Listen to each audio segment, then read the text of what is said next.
Assalamualaikum teman-teman. Perkenalkan, saya Aizatul Aisyah. Video ini dibuat untuk memenuhi tugas ujian tengah semester mata kuliah teori belajar dan pembelajaran. Materi yang akan dibahas adalah penerapan teori belajar pada anak usia dini dengan teori behavioristik, kognitivistik, humanistik, dan konstruktivistik. Kita simak sama-sama yuk! Kira-kira teori belajar itu apa ya? Kita bahas satu-satu yuk!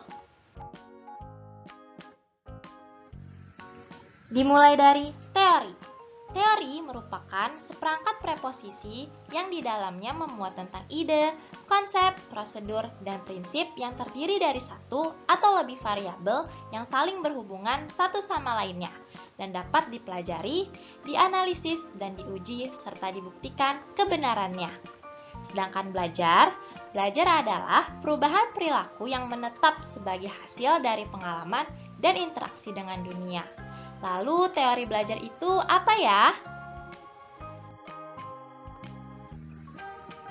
Teori belajar merupakan suatu teori yang di dalamnya terdapat tata cara pengaplikasian kegiatan pembelajaran antara guru dan peserta didik, serta perancangan metode pembelajaran yang akan dilaksanakan di dalam kelas maupun di luar kelas.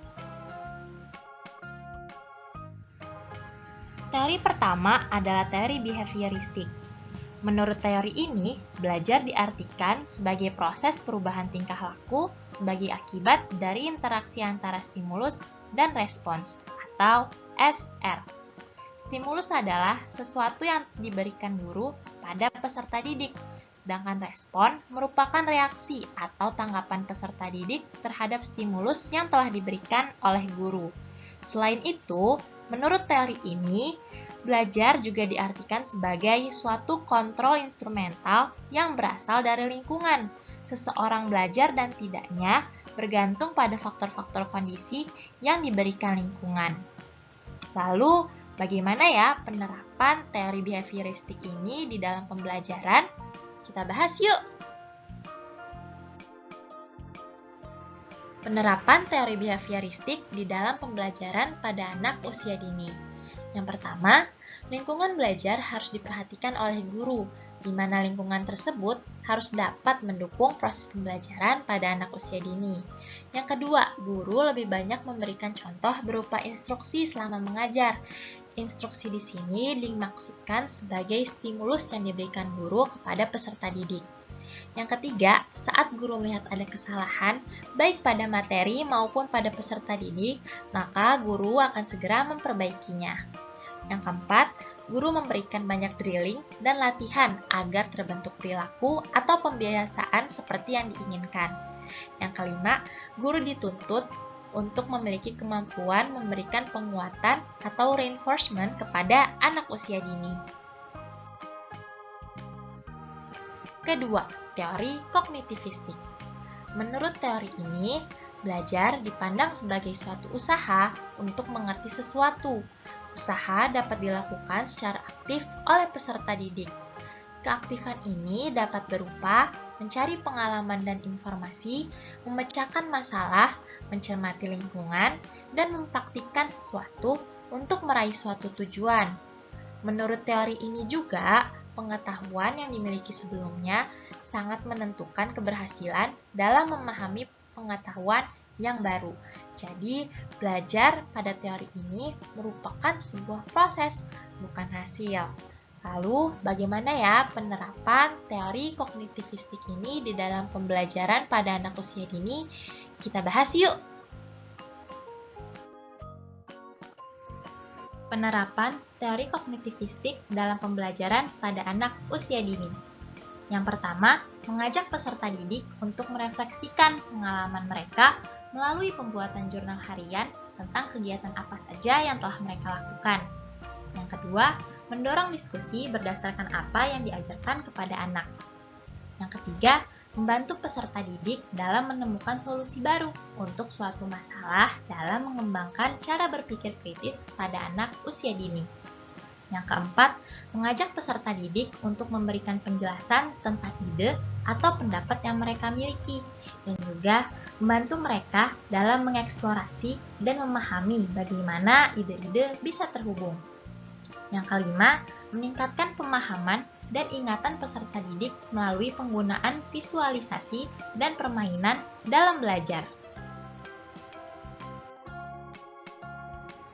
Ketiga, teori humanistik. Menurut teori ini, belajar apapun dapat dimanfaatkan, asal tujuannya untuk memanusiakan manusia, yaitu mencapai aktualisasi diri, pemahaman diri, serta realisasi diri orang yang belajar secara optimal. Faktor motivasi dan pengalaman emosional sangat penting dalam peristiwa belajar, sebab tanpa motivasi dan keinginan dari pihak peserta didik, maka tidak akan terjadi asimilasi pengetahuan baru ke dalam struktur kognitif yang telah dimilikinya. Lalu, bagaimana ya penerapan teori humanistik ini dalam pembelajaran pada anak usia dini?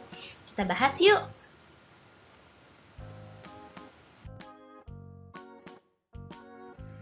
Penerapan teori humanistik dalam pembelajaran pada anak usia dini.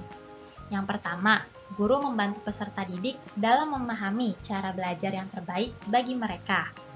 Yang kedua, guru membantu peserta didik untuk mengenal diri mereka sendiri agar nantinya bisa mengembangkan potensi yang ada dalam diri mereka. Yang ketiga, guru memberikan kegiatan pembelajaran yang menarik untuk meningkatkan semangat dan keterlibatan mereka dalam belajar. Yang keempat, guru memberikan motivasi kepada peserta didik agar timbul keinginan belajar dari dirinya sendiri. Yang kelima, guru memberikan beberapa pilihan kepada peserta didik. Terakhir, teori konstruktivistik. Menurut teori ini, belajar merupakan proses pembentukan konstruksi pengetahuan oleh peserta didik itu sendiri. Belajar berarti membentuk makna yang diciptakan oleh peserta didik dari apa yang mereka lihat, dengar, rasakan, dan alami. Proses pembentukan pengetahuan terjadi secara terus-menerus setiap peserta didik berhadapan dengan fenomena baru. Lalu, bagaimana ya penerapan teori konstruktivistik ini di dalam pembelajaran pada anak usia dini? Kita bahas yuk! Penerapan teori belajar konstruktivistik dalam pembelajaran pada anak usia dini. Yang pertama, guru banyak melakukan interaksi dengan peserta didik untuk memahami apa yang mereka pikirkan dan ketahui. Yang kedua, guru memberikan kegiatan belajar yang merangsang rasa ingin tahu peserta didik. Yang ketiga, guru membantu peserta didik dalam mengekspresikan gagasannya. Yang keempat, guru melibatkan peserta didik dalam pembelajaran yang aktif. Yang kelima, guru memahami pengalaman belajar mana yang lebih sesuai dengan kebutuhan peserta didik. Sekian video pembahasan mengenai penerapan teori belajar pada pembelajaran anak usia dini. Terima kasih kepada teman-teman yang telah menonton. Wassalamualaikum warahmatullahi wabarakatuh.